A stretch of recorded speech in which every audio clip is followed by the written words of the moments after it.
はい、皆さんこんにちは。コーヒーサムライです。今日はですね、トラブルシューティングをやりたいと思います。大人気のね、電動コーヒーミルでですね、タイムモアのブリックスなんですけども、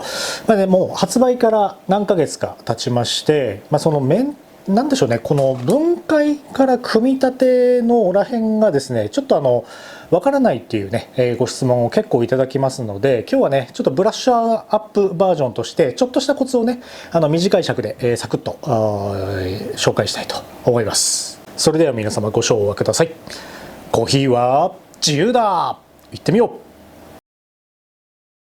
はい、これブリックスですね。何回かね、こう使った後に清掃をやはり皆さんやりたいと思うんですよね。で、このホッパーを外して刃を外してブラッシングもしくはエアブラシでね清掃したりすると思うんですけど、その時のねちょっとやり方がわからないっていうご質問を結構いただくので、ちょっとしたコツを踏まえながらやっていきたいと思います。で、やる時は必ず電源は抜いてください。でまずね、分解は、他のね動画撮ってますけども、詳しくはねその動画見てほしいんですけど、簡単にサクッといきます。この矢印のところまで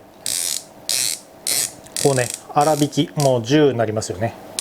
10を超えて、この矢印ですよねと赤いラインのところを合わせると、はい、こういうふうにカチッとなります。でこういうふうに取れましたよね。で外刃がこんな感じで装着されてます。まず今日1点目なんですけど、ここがね外せないっていう方が結構いらっしゃいます。なのでちょっとしたコツなんですけど、まずここにね鍵のマークと鍵が外れたマークというのがあります。で通常この取っ手がはいこういうふうにね上げますと、この鍵のマークのところにこうなってますよね。それをこの鍵が外れたマークの方にグッとやればいいんですけど、それが回らないよっていうね、方がいらっしゃいます。でコツとしては、この取っ手の先の部分をこうグーって回そうとすると、これねなかなか外れないんですよ。でこの取っ手が折れちゃうんじゃないかとねちょっと心配になって、これ以上力入れたくないよって方がいるんですけども、この取っ手のもう根元ですね、この根元の部分をこう指を添えていただいて、逆側もう一方はこの親指かなんかでこういうふうに挟んでもらうんですよね。根元の方ですね。そうすると力が入りやすいので、この状態で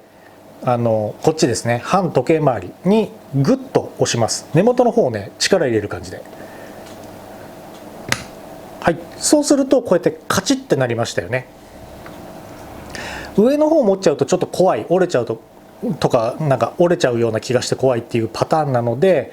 もう根元の方をグッと指入れてもらって、グッとこう反対回しにするとカチッと結構すんなりいきます。でこの鍵がね外れたマークのところになったら、上の方にまっすぐ引き抜けばこうやって外すことができるんですね。で補足第 2ポイントなんですけど、一回ねこの全くこの外刃がねつけられなくなったっていうので一回見た事例です。その時はここのね間にねものすごいコーヒーの粉がねもう固まっちゃって挟まってたんですよ。それを削ぎ落としてなんとか取り外したら、これをね装着することができました。はい、それはですねいわゆる RDT ですね。静電気をこう除去するというかね、粉受けにつけないために水を少し湿らすという方法です。ブリックスにはこれが付属でついてますね。このプシュップシュッってこうね霧吹きみたいな、これで豆をね少しだけ濡らしてやる方多いと思うんですけども、これをね水をつけすぎると結局そのコーヒーがやっぱ濡れてしまって、ここにねもうなんかまるでなんかこうヘドロのようにねこう蓄積されて固まってっちゃうんですよね。なので定期的な清掃をするか、もしくは RDT を抑えめにやった方がいいと思います。でこれはあくまで私の基準なんですけど、本当に1プッシュとかでいいです、こういうのは。で基本私はね RDT ほとんどやりません。っていうのがやはりねそういった湿らして水分を豆に含んでしまうことによって、どうしてもねその道具にこの水分が入ってしまうっていうふうにねちょっと私は思ってしまうので、静電気はねしょうがないということで、私は基本やりません。ただもしねやる方いらっしゃってなんかおかしいなと思ったら、ここのね詰まりを見てください。もう固まっちゃってる場合はそれをねカカカカカって取ってあげてください。そうすると解消します。はい、で、ポイントですね、3番目、なんですけど、これのね外刃をつけられないっていうことを言われる場合があります。もう全く反対なんですよね。こういうふうに取っ手を縦になったら、この鍵の外れたところにまっすぐこういうふうに入れます。そうするとね、こういうふうに今みたくストンってこう落ちるところがあるんですよ。わかりますかね。こうしていくうちにストンって下まででマークがちゃんと見えましたよね。これが合ってます。でさっきと反対で根元の部分を今度は反対にこう指と指をこう挟んでもらって、根元の方を押さえながら右に今度は時計回りですね、グッとやると、はい、ここにね鍵のマークのところに装着できました。これ外刃がしっかりと装着されてます。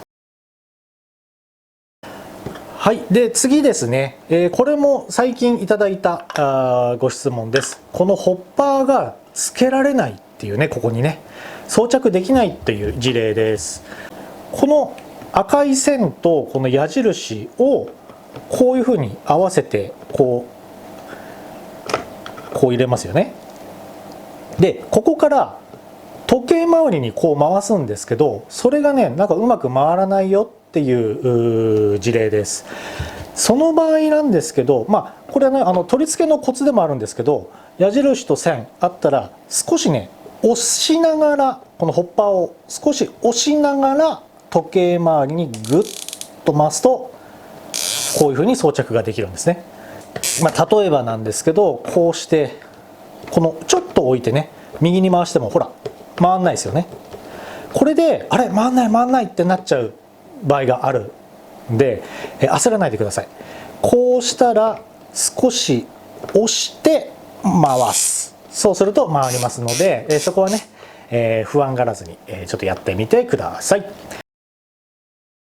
はい、皆さんお疲れ様でございました。道具はね、意外とまず初期不良と考える前に、ちょこっとねなんかこうはまらない時とかは意外と素直なので、道具というのはいろいろね試してみてもらえるといいかもしれません。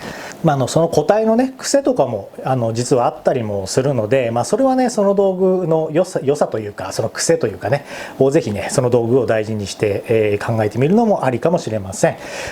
いろいろやって聞いて、それでもねちょっとダメだよっていうことでしたら、ちょっと初期不良の可能性もなくはないとは思うので、その時はね販売店さんの方に相談してください。はい、とりあえず、こちらのブリックスの、今回、トラブルシューティングでした。はい、皆さんご視聴ありがとうございました。本日の動画いかがだったでしょうか。いいねと思っていただいた方はぜひ高評価、そしてチャンネル登録の方よろしくお願いいたします。またコーヒーサムライ各種 SNS やっておりますので、ぜひそちらもご覧いただければと思っております。それでは皆様素敵なコーヒーライフをお過ごしください。バイバイ。